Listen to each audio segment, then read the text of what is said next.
안녕하세요. 선화외고 2학년 국어를 맡은 이수진이라고 합니다. 이번 영상은 선화외고 2학년의 내신 커리와 그리고 선화외고 2학년 이제 국어 특징 그리고 이제 수능과 내신을 연계시키는 어떤 그런 방향성에 관해서 설명드리기 위해서 만들었습니다. 먼저 첫 번째 장을 보시면 이제 제 간략한 소개가 나와 있는데 그냥 한번 읽어보시고요, 어머니. 이제 두 번째 장부터 조금 본격적으로 선화외고 2학년 기출문제 분석과 여러 가지를 좀 볼게요, 어머니. 먼저 선화외고 예비 2학년 기출 경향 분석입니다. 지금 이제 미술반을 맡으신 분은 이재현 선생님이신데, 이재현 선생님은 학교에서 힘이 좀 있으십니다. 부장 선생님이시기 때문에. 그래서 아마 전반적인 어떤 국어의 경향이나 이런 걸 케어를 하실 거예요. 근데 이재현 쌤의 특징을 보면 수업 시간에 필기 내용, 교과서부터 프린트 내용 중시가 좀 이제 센데, 요 경향 같은 경우는 요거 이제 수업 시간의 필기 내용이나 교과서보다 프린트 내용 중시는 사실상 선화외고의 전반적인 경향이에요. 어떤 선생님이 되든지 간에 전반적인 경향이고, 이게 사립학교 선생님들의 어떤 스스로의 존재감을 시험지에서 확인하고 싶어하는 그런 경향이 좀 있거든요. 그런 성향을 그대로 갖고 계시고, 조금 특이한 건 뭐냐면 보기 문제. 친구들이 알 겁니다. 시험지를 풀면 보기 문제가 굉장히 많아요. 근데 보기 문제가 많다는 얘기는 뭐냐면 읽는 데 시간이 오래 걸린다는 얘기죠. 그리고 보기는 어쨌든 간에 예측할 수 없는 보기들이 가끔 나와요. 물론 뭐 되게 어려운 내용이 나온다기보다 일반적인 내용들인데, 보기를 주어준다는 것 자체가 문장을 어쨌든 간에 읽을 수 있는 힘이 좀 있어야 하고, 동시에 시간이 좀 길게 걸리는 그런 단점이 있죠. 보기 문제가 나오면. 그래서 보기 문제가 유달리 좀 늘어나는 경향이 있고, 동시에 1학년 때에 비해서요, 언니, 선지가 섬세해집니다. 문학 파트의 경우에 보면 이제 선화가 전반적으로 되게 어려운 시험은 아니에요. 근데 1학년 문학보다 2학년 문학의 개념이 조금 더 미세합니다. 조금 더 선명하다 할까? 그래서 이제 1학년이 기본 개념을 물어봤다면 2학년으로 들어가면서 문학에서 물어보는 선지의 개념들, 문법에서 물어보는 개념들이 약간 더 치밀해져요. 그래서 좀 등급 자체가, 이제 수준 자체가 중상으로 좀 올라가는 모습을 보이고, 동시에 개념 실험에 활용하고요. 조건도 정확하고 세밀해요. 약간 지연쌤의 특징 같기도 하고요. 지금 1학년에서 이제 2학년으로 올라가는 과정에서 1학년 같은 경우는 주관식 서술형이 조건이 많이 없었어요. 그러니까 문제를 주고 자 뭐 1번, 2번 조건에 맞춰서 뭐 문장을 서술하세요. 요 정도였다면, 실제로 지연쌤이 이제 문제를 출제한 작년 2학년 문제 같은 경우에는 보기 문제의 비중이 1학년 때에 비해서 거의 뭐 한 4배, 5배로 늘어나고요. 보기 문제가 굉장히 차지하는 비율이 높고, 동시에 선지도 길어지고 섬세해지면서, 그리고 나서 방금 보신 것처럼 조건도 2개 골라라, 하나 골라라, 뭐 모두 골라라 라든가, 아니면 뭐 서술형을 줬는데 서술형의 조건이 3개, 4개가 뒤따라 붙는다. 이런 식의 섬세함과 치밀함이 좀 보여요. 그래서 1학년 때에 비하면 조금 더 정교한 국어를 원한다라는 건 알 수 있습니다. 정교한 국어 능력을 원하는 것이고, 그리고 아시겠지만 이미 선화영어 같은 경우에서는 1학년에 2명, 2학년에 2명, 3학년에 2명의 선생님이 계세요. 지연쌤께서 2학년에 계실 것 같긴 한데 6명의 선생님이 돌아가시면서 이제 학년과 반을 맡으시죠. 그래서 선생님마다 개별적인 성향이 조금씩 다르고, 지연쌤은 조금 더 이렇게 약간 좀 세밀하고 치밀한 느낌이 좀 있어요, 어머니. 근데 이제 그건 지연쌤의 특징이지, 내년에 2학년 미술반을 맡을 선생님이 어떤 선생님인지에 따라서 조금씩 경향은 달라질 거예요. 하지만 그건 조금씩 달라지는 경향이라, 우리가 경향이고, 동시에 선생님을 알면 예측할 수 있기 때문에 큰 문제가 되지 않고요. 그렇게 선생님이 조금씩 달라지면서 바뀌는 것 말고, 선화 자체가 그냥 기본적으로 갖고 있는, 선화는 사립이고 오랜 전통이 있기 때문에 어머니, 기본적으로 기본적인 5개의 성향이 바뀌진 않아요. 그래서 그 5개의 성향이 어떤 선생님이 됐든 간에 바뀌지 않는 굵은 틀을 한번 보겠습니다. 먼저 선화의 기본 출제 경향은 1번. 학교쌤의 수업과 필기 중시, 프린트 중시. 이거는 모든 사립학교의 중요한 부분이고, 어떤 선생님이 있어도 선호해서 세게 보는 부분이에요. 그래서 선생님이 지나가다 한 번 흘린 사자성어, 지나가다 한 번 흘린 속담, 아니면 뭐 필기에서 해주는 내용, 프린트에서 유달리 선생님이 좋아했던 작품, 이런 작품은 되게 신경 써서 공부를 해야 되고, 다시 말하면 학교의 수업 자체의 중요도가 좀 높은 거죠. 그리고 학원에서 이제 이 내신 수업을 해줄 거면 이 수업을 멀찍이 따라가지 않고 뭐 그런 거 있잖아요. 학원 쌤도 자체 교재가 있고, 그래서 이 교재로, 내가 만든 교재로만 가르칠 거야. 사실 선언은 이러면 안 되거든요. 교재 옆에 항상 이제 그 학교 선생님이 해준, 선생님마다 조금씩 가르치는 내용이라든가 하나하나의 단어가 조금씩 달라요, 어머니. 그런 지점을 좀 이렇게 밀접하게 붙어서 해줄 수 있는 파트를 할 수 있어야 되고, 그러니까 선생님이 좀 그걸 따라가 줘야죠. 그래서 수업을 중시 여기고, 필기가 되게 중요하다는 거. 요거는 어떤 선생님이 와도 정확한 선호의 경황이고, 2번, 3번, 그리고 4번, 5번이 사실은 성적을 결정하는 굉장히 중요한 거죠. 기본 개념. 선호는 기본 개념을 모두 물어봅니다. 선호가 이렇게 되게 어려운 시험은 아니에요, 어머니. 근데 어려운 시험이 아니라는 게, 그렇다고 해서 기본 개념을 쉽게 물어보거나 어설프게 물어보진 않아요. 기본 개념을 물어보되 어렵지 않다는 얘기는 너무 막 응용이나 막 너무 어려운 예시를 건드리지 않는다는 얘기지, 선화는 기본 개념을, 자, 이 단어 되게 중요합니다, 어머니. 깊고 명확하게 이해하는 걸 굉장히 중요시 여깁니다. 어설프면 안 돼요. 모양이 되게 이렇게 어중뛰면 안 돼요. 그러니까 예를 들어서 보세요. 선화의 미술반 친구들 같은 경우는 미술을 하는 친구들이다 보니까 약간 하나의 개념이 경계가 넓어요. 어설픈 거죠. 그러니까 예를 들어서 서리법인 것과 서리법이 아닌 것 사이에 명확한 경계가 있는 게 아니고 뭔가 뿌예. 서리법이 뭔지 모르진 않아. 근데 정확하게 뭔지도 모르겠어. 뭐 이런 느낌이에요, 어머니. 근데 선화에서 그냥 기본을 서리법이 뭔지 아는 것 같기도 해. 이해는 돼. 뭐 정도로 잡아놓으면 안다고 느끼긴 하지만 문제에서 틀립니다. 이런 걸 물어봐요. 서리법은 굉장히 명확한 선을 가지고 있어요. 모든 개념은 정확하죠. 근데 선화는 뭘 물어보냐면, 기본 개념을 물어본다는 게 뭐 여기에 있는 애가 서리법이니 여기 있는 애가 서리법이니 이런 거 안 물어봅니다. 이런 걸 물어보는 건 중딩이고요. 이제 선화가 1학년 때부터 2학년 때까지 쭉 치밀하게 관통하는 가장 중요한 시선은, 자, 여기 있어. 서리법이니 아니니. 여기 있는 애, 얘는 서리법에 속하니 안 속하니. 이 선에 안에 있는 거야 밖에 있는 거야. 이런 거 물어봐요. 그러다 보니까 개념을 어설프게 이따만큼 잡아놓은 친구들은, 아니 얘가 서리 아니야? 아 얘가 서리 아니야? 이러면서 틀리는 거예요. 근데 선이 선명해야 아 얘는 서리고 얘는 서리가 아니야, 이렇게 들어가는 거거든요, 어머니. 그게 기본 개념의 중요성이에요. 그래서 자, 선화는 기본 개념을 어렵게 막 응용시켜서 낯선 예시로 물어보진 않으나 기본 개념을 어설프게 공부하면 일단 X. 깊고 선명한 이해를 중시 여긴다. 그리고 자, 기본 개념을 한 다음에 3번이 1학년보다 2학년에 훨씬 더 세집니다. 보세요, 어머니. 선지의 섬세한 분석과 판단 중시. 선지는 어머니 문장이에요. 길죠. 아까 제가 말씀드렸지만 지연쌤은 선지를 되게 섬세하게 내세요. 예를 들어서 문장이 길어요. 뭐 3번 선지가 있어요. 뭐라고 돼 있는데 이게 하나의 단어로 이루어진 게 아니고 굉장히 여러 개의 의미 파트로 끊어져 있어요. 그리고 3번 선지가 답이야. 틀렸어. 왜 틀렸냐면 전체가 틀린 게 아니고 여기 요 말이 틀렸네? 뭐 요렇게 문제를 내신단 말이에요. 그러다 보니까 실제로 내가 기본 개념을 명확하게 해서 공부를 했어. 그러면 시험장에 가서 선지를 읽을 때 의미 단위로 끊어서 명확하게 읽을 수 있어야 돼. 여기 A 맞나?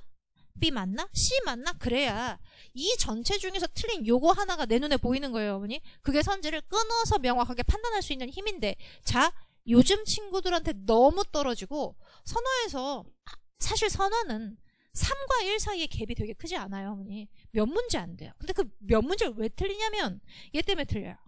요게 안 되거든요. 요게. 그래서 선화에서 2학년에서는 이게 특히 1학년보다 조금 더 섬세해지니까 1학년 때 내가 이걸 못해서, 근데 사실 친구들이 1학년 때 이걸 못해서 틀렸다고 하더라도 내가 뭘 못하고 있는지 정확히 모르거든요, 어머니. 이건 좀 추상적인 파트라. 그래서 그런 친구들은 2학년 때 이 파트가 훨씬 더 세져요. 1학년 때에 비해서. 그러면 더 난리가 납니다. 그래서 1학기 끝나고 나면 국어 내신을 포기하는 친구들이 그때서부터 생기는 거야. 해도 안 되는구나 싶으니까. 근데 왜 안 되냐면 얘 때문에 안 됩니다. 그리고 자, 4번, 5번을 보시면요, 어머니. 1학기에는 2학년에는 풀로 문학이에요. 문학 전체가 들어가요. 문학이 세죠. 그래서 일반적으로 선화가 이제 2학년 올라가는 겨울방학에서는 문학을 공부합니다. 왜냐면 1학기 전체 파트가 문학이니까. 그리고 문학에서 점수가 좀 나와줘야 2학기 때 내신을 준비하지 않겠어요, 어머니? 그리고 자, 2학기 때는 문법과 비문학이 들어가는데 비문학이 세게 들어가요. 그러니까 2학기 전체 범위가 문법하고 비문학이에요. 그러다 보니까 문학 대신 비문학이 센 비중으로 들어간다고 생각하시면 돼요. 비문학 지문은 어려운 거 씁니다. 수능 지문도 쓰고요. 이제 고3 모의고사 지문을 갖다가 써요. 그러다 보니까 이제 친구들 힘들어하죠. 왜냐면 문학은 그래도 이제 미술했던 친구들이니까 할 수 있고 좀 접근이 쉬운데 비문학은 접근이 좀 멀어요. 어려우니까요. 그래서 일반적으로 이제 선화에서 대비를 한다. 그러면 겨울방학에 문학 특강을 한번 듣죠. 개념을 특강을 듣거나 그리고 나서 내신 1학기를 하고 여름방학 때 비문학을 합니다. 비문학을 좀 세게 가져가셔야 돼요. 왜냐면 2학기 내신 때 좀 세게 보니까 그리고 나서 내신에 들어가는 것이 일반적으로 가장 정돈된 컬이죠. 이런 식으로 공부 1년 컬이를 생각하시면 돼요. 동시에 그게 이제 선화가 전체적인 1, 2학년의 국어 컬이를 짜는 게 나쁘지 않은 게 수능의 전체 파트를 어쨌든 그렇게 한번 다 돌잖아요, 어머니. 문학을 돌고 문법을 돌고 비문학을 도는 거죠. 그러면 어쨌든 그렇게 내신을 하게 되면서 내가 한 번도 안 본 파트는 없게 만든 상태에서 3학년으로 올라가니 사실상 나쁘지 않은 컬이라고 생각합니다. 그래서 이게 내신을 되게 중시 여기든 중시 여기지 않든 간에 이 컬이를 어차피 학교에서 하는 수업이니까 그대로 따라가면 그냥 내가 어설프게 수능 공부하는 것보다 훨씬 더 좀 압축적으로 할 수 있죠. 그래서 이렇게 진행이 되고 1학년에 비해서 이게 보여줘요, 어머니. 수능의 종합적 이해라를 판단하는 데 주력합니다. 그게 느껴져요. 실제로 이제 그 시험지를 분석을 해보면 1학년에서 저 시험지가 요구했던 수준과 2학년으로 올라가면서 커리를 짜는 것, 2학년에 문제가 요구하는 보기 문제가 아까 늘어난다 그랬잖아요, 어머니. 보기 문제가 늘어난다는 게 뭐냐면 글을 읽고 이해하는 능력이 컸으면 좋겠어. 이거거든요. 근데 어쨌든 수능 국어는 전체적인 글을 읽고 이해하는 능력이니까 그걸 내가 1학년보다 2학년에 조금 더 세게 넣을게라는 시선이 센 거예요, 어머니. 그러니까 나름 선화의 선생님들이 1학년, 2학년, 3학년에 단계를 나누고 범위를 나눠 놓은 거죠. 그래서 이런 식의 나와 있는 이 5가지가 선화가 어떤 선생님이 됐던 간에 기본적인 출제 방향으로 변하지 않습니다. 그래서 2학년은 1학년 때보다 조금 더 종합적이고 섬세한 이해가 필요하다는 것. 자, 실제로 그럼 2학년 시험에 어떤 용어와 어떤 개념과 어떤 단어들이 나왔냐면 보시겠어요? 1학기 중간고사 시험지 분석입니다. 2019년도, 2020년도 2가지를 분석을 했어요. 2가지를 분석한 이유가 2020년도에 코로나가 약간 이게 언제 끝날까, 끝날지도 몰라, 끝나나, 끝나지 않나, 뭐 이런 상황에서 나왔기 때문에 선생님들이 커리를 짜고 수업을 진행을 하는데 좀 헤매셨습니다, 어머니. 그래서 사실 2019년도에 꽉 짜여진 이제 진도를 잘 짜서 이렇게 나간 것보다 2020년에 좀 흐려졌어요. 흐려져서 2021년은 그래도 이제 좀 준비가 된 코로나일 거야 해서 우리 포기 상태잖아요. 포기 상태로 진행이 되는 거라 아마 준비가 덜 된 2020년 준비를 제대로 해서 이렇게 커리를 제대로 진행한 2019년의 중간쯤 되지 않을까 싶어서 2가지 연도의 특징을 모두 분석했습니다. 1학년 때부터 문항수는 한두 문제 늘어납니다. 26문제, 26문항 유지되고요. 객관식 수가 줄고요. 22문제 보이시죠? 주관식의 문제수가 늘어나요. 4문제에서 6문제. 그리고 아까 말씀드린 것처럼 주관식의 유형이 좀 다양해져요. 1학년 때는 약간 이렇게 통짜 쓰기, 하고 프린트에서 이런 서술 방식의 효과를 해서 몇 개 가르쳐 줬으면 그거 그냥 외워서 그대로 쓰면 됐는데 2학년에 오면 서술형이 조건이 많아져요. 그게 무슨 뜻이냐면 서술형에서 좀 깔 거야. 감점 좀 시킬 거야. 그래서 등급을 좀 나눌 거야. 이런 얘기거든요, 어머니. 조건이 좀 섬세해지면서 이제 문항수가 늘어나고, 그리고 먼저 1학기는요, 문학이 전범입니다. 교과서와 프린트가 합쳐져 있고요. 프린트가 여전히 강세입니다, 어머니. 2학년에도. 근데 이게 글씨가 잘 보이실래나 모르겠는데 실제로 보시면 주제 그리고 표현 파트 2파트에서 문제가 많이 나와요. 주제 파트에 시어의 의미, 화자의 인식인데 보이시나 모르겠네요. 보셔야 돼요, 어머니. 의지라고 써있거든요. 3문제 출제 보이십니까? 화자가 의지를 가지고 있다는 사실 시의 주제에서 되게 중요한 파트예요. 어디에서 중요하냐면 자, 수능에서. 수능 문학에서 메인으로 잡고 있는 몇 가지의 개념이 있어요. 그 중에서 몇 개를 그냥 쓰라 그래도 대비, 반복, 그리고 하나가 의지거든요. 의지에서 답된 문제가 3문제예요. 3문제 출제한 거죠. 이건 1학년 때는 안 보이는 모양입니다. 1학년 때는 의지라는 개념이 안 나오진 않으나 막 의지에서만 세 문제가 나오고 이렇지 않아요. 근데 세 문제가 출제됐고, 그리고 표현 가보시면 어머니, 표현에서 보이세요? 대비 두 문제 출제. 대비도 뭐냐면, 여기 어머니 보이시죠? 수능 문학의 기본 개념이에요. 이게 무슨 얘기냐면 1학년 때에 비해서 2학년 선생님들은 수능에서 메인으로 다루는 개념을 조금 더 시험 문제에 많이 주고 싶어 해. 이걸 훨씬 더 좀 세게 보고 싶어, 이런 뜻이거든요. 1학년 때는 여러 가지 골고루의 개념이 섞여 있어요. 뭐 공감각, 감정이입. 근데 2학년 때 되면 몇 가지 포인트에 약간씩 몰려 있죠. 그죠? 그러니까 수능을 좀 세게 보고 있는 거예요, 어머니. 그리고 선생님들이 아무 생각 없지는 않으신 거죠. 그래서 이렇게 보여지고, 그래서 맨 마지막입니다. 수능 문화 개념화의 강세입니다. 대립, 의지, 영탄 모두 다 수능이 좋아하는 거예요. 그러니까 기출에 출제가 된 애들이죠. 답선지로 출제가 된 개념어들을 그렇게 내신에 그대로 내고 계시는 거고, 그리고 아까 말씀드린 것처럼 보기 문제 출제 비율이 10문제 정도로 늘어납니다. 전체 어머니 26문제 구성에 10문제면 비율이 되게 세죠.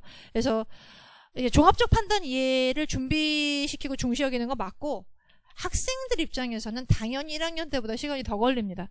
1학년 때 시험 문제를 풀다가 엄마 나 시간이 부족했어 이런 얘기를 한 친구가 있으면 2학년 때 아무 대비책이 없으시면 더 부족할 가능성이 있어요. 그리고 2학기에는 어머니 문법하고 비문학입니다. 근데 기존 평가원 자료, 다시 말하면 모의고사 비문학 3학년 거 사용하고요. 지금 보시면 문법 좀 달라집니다. 세심하고 꼼꼼한 이해, 뭐 기본 개념의 명확한 구분, 요거는 똑같지만 예시가 좀 늘어나요.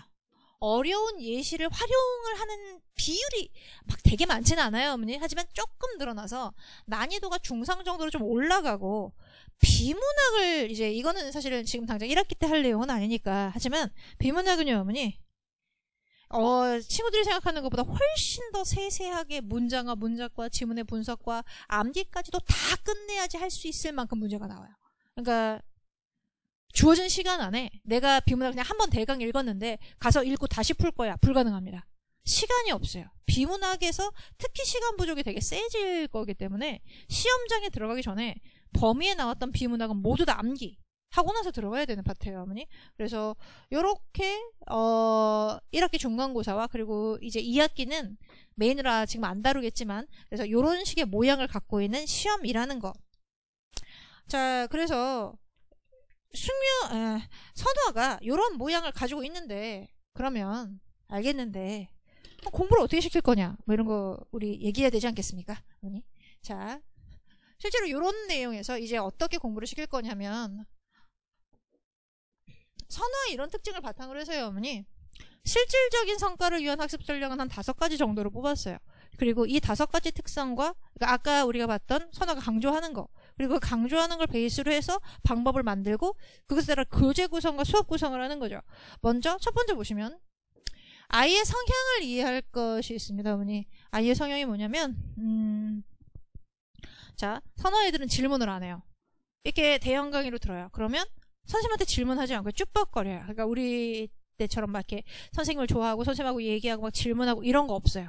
아이들이 먼저 다가와 주지 않기 때문에 선생님이 먼저 제가 궁금할 수도 있는데 질문을 안 하는구나 라는 생각도 하실 수 있어야 되고, 동시에 얘네들이 방법을 몰라요, 어머니. 이건 되게 중요한 문제예요. 예를 들어서 예전에는 밥 먹는 법, 공깃밥이 있는데 옆에 숟가락을 주고, 자, 공깃밥과 숟가락을 줬으니까 네가 알아서 퍼먹어봐, 이러면 예전에 이제 어머님 세대나 제 세대까지만 해도 그냥 퍼먹었거든요. 아무도 나한테 자, 숟가락을 들어서 밥을 떠먹는 방법을 가르쳐준 적은 없지만 그건 뭐 가르쳐줘야 되는 건가요? 그냥 아는 거지. 그래서 그냥 했단 말이죠. 요즘 아이들은 다릅니다. 요즘 애들은요, 밥공기 주고요, 숟가락 준 다음에 가르쳐줘야 돼요. 숟가락을 들어, 밥을 퍼, 3분의 2만 퍼, 입을 벌려, 숟가락을 입에 넣어, 자, 밥알을 씹어, 숟가락을 내려놔. 요걸 알려줘야 돼요. 뭐 그게 아이들이 머리가 안 좋아서 그런 게 아니고 워낙 새로운 환경이나 이런 데 막 이렇게 막 부딪혀본 경험이 없는 친구들이에요. 그러니까 어떻게 보면 어머님 세대나 이제 좀 나이가 있는 저 같은, 제가 먹을 만큼 먹었거든요. 좀 동안이라서 그렇지. 자, 그런 세대가 당연히 그건 가르쳐주지 않아도 되잖아 라는 부분을 얘네들은 몰라요. 그래서 공부에서도 똑같습니다. 자, 그러한 성향을 알아서 아까 그런 거 있잖아요. 선지를 끊어 읽어야 돼. 무의식적으로 읽으면 안 돼. 의식적으로 읽어야 돼. 뭐 이런 것들을 그냥 알아서 하게 두지 말고 가르쳐줘야 돼요. 그리고 아이들이 직접 자신이 약점을 드러내지 않을 것이기 때문에 선생님이 조금 들어가서 좀 이렇게 애들한테 선생님이 좀 치근덕거려야 되죠. 고려해야 되는 아이들의 성향을 가르쳐서 수업을 해야 되고. 두 번째, 문장을 의식적으로 읽는 법부터 가르쳐야죠. 어머니 아마 이 2번은 되고 있는 친구들이 없을 거예요. 만약에 문장을 의식적으로 읽는 것이 무엇인지 아이가 안다. 그러면 무조건 1입니다. 문장을 의식적으로 읽는 게 의식적의 반대는 어머니 무의식이죠. 대부분 무의식으로 읽습니다. 무의식으로 읽으면 어떻게 되냐면 점프를 뛰어요. 나와 있는 모든 단어가 눈에 의미로 보여야 돼요. 왜냐면 섬세하게 선지를 다 건드리니까. 근데 대부분 그렇게 하나가 모두 다 의미로 안 들어오고 와라라라랑 넘어가는 모습을 보여요. 그게 무의식적인 읽기예요. 한 친구의 문제가 아니고요. 요즘 친구들 대부분 이렇고, 자, 그렇게 무의식적으로 읽으면 이런 결과가 나와요. 시험 문제에서 틀렸어요. 근데 끝나고 나서 다시 풀어보니까 알겠어. 그럼 그때 왜 틀렸니? 그러면 몰라. 그때는 이렇게 안 읽혔어라든가, 이 단어가 있는지 몰랐어라든가, 이 단어에 대해서 고민하지 않았어라든가, 이런 얘기가 나와요. 그러니까 문장의 전체 파트를 세밀하게 모두 다 의식적으로 여기가 받아들이지 못하고 그냥 눈으로만 보고 넘어가는 거예요. 마치 그림 읽듯이 글을 읽는 거죠, 어머니. 그래서 선화에 이런 친구들이 약간 비율이 높아요. 하지만 이건 수업 시간에 정확하게 지속적으로 인지시켜주지 않으면 절대 해결이 안 됩니다. 혼자 해결할 수는 없어요. 그래서 이 두 번째 파트를 수업 시간에 강하게 세게 계속 깔아서 얘기해줘야 되고, 세 번째, 수능의 기본을 닦는 내신을 통해 수능을 준비해야 돼요. 선화는, 특히 선화 2학년은 대부분 1학기 끝나고 나면 내신을 포기하고 수능으로 돌아갑니다. 근데 그게 어마어마한 시간 낭비가 돼요, 어머니. 왜냐면 내신에서 이미 수능에서 필요한 모든 단계를 다 밟습니다. 근데 내신이 필요 없다고 해서 다른 수능 수업을 깔거든요. 그럼 그 친구들 수업 시간에 학교에 가서 뭐 합니까? 국어 수업할 때? 잡니다, 어머니. 졸아요. 아무것도 안 해요. 왜냐면 힘들거든요. 미술하는 친구들은 체력을 많이 써서 그냥 그 시간에 꼬박꼬박 졸고 아무것도 안 하고 학교에 있는 반나절을 버려버려요. 물론 코로나가 돼서 정말 1년 내내 학교에 안 갈 거다, 2학기 안 갈 거다, 그러면 또 뭐 그 시간에 뭐 이렇게 온라인 수업 틀어놓고 다른 거 할 수도 있겠죠, 어머니. 근데 2학기잖아요. 우리 아직 모르잖아요. 그래서 가장 좋은 방법은 학교 커리를 따라가는 겁니다, 어머니. 하지만 학교 커리를 통해서, 내신을 통해서 수능을 할 수 있어야죠. 그러면 내신 커리를 1년을 따라가면서 수능에서 필요한 걸 모두 다 한 번씩은 볼 수 있는 효율성을 만들죠. 그래서 어차피 나를 잡아두고 있는 학교 수업에 내가 너무 손을 놔버리면 안 돼요. 수능을 한다 그래도. 그러면 내신을 통해서 수능을 가르쳐야 되는데 어머니 수능 그거 다른 거 없습니다. 이겁니다. 이거. 의식적으로 읽기. 이게 생각보다 너무 어려워요. 특히 수능은 45문제에 비문학 같은 경우는 지문이 되게 길잖아요. 이게 그냥 되는 게 아니고 그 긴 문장을 모든 문장 다 의식적으로 집중해서 읽을 수 있어야 되는데 수능의 핵은 여기입니다, 어머니. 이걸 할 수 있으면 수능이 잘 나오는 거예요. 근데 그걸 내신을 통해서 가르칠 수 있습니다.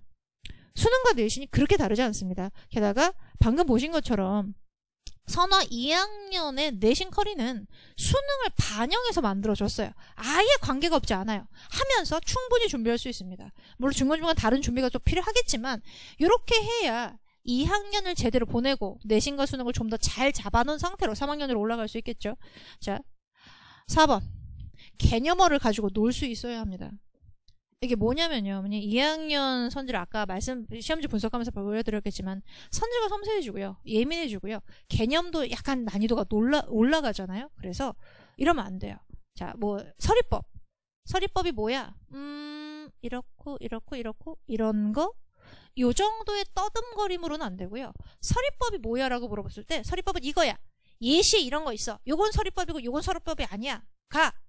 약간 이제 그냥 떠듬떠듬 내가 이해는 할 수 있어 정도가 아니고요. 정말 수없이 많은 선지에서 얘를 적용했다가 놨다, 적용했다 놨다를 가지고 놀 수 있을 만큼 개념과 선지에 대한 훈련도가 높아져야 돼요.